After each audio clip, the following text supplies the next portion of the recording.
साईडला करायचं का? लगेच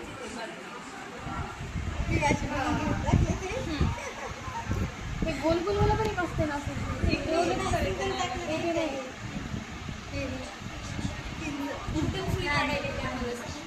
इथून बाजूला एक टाकले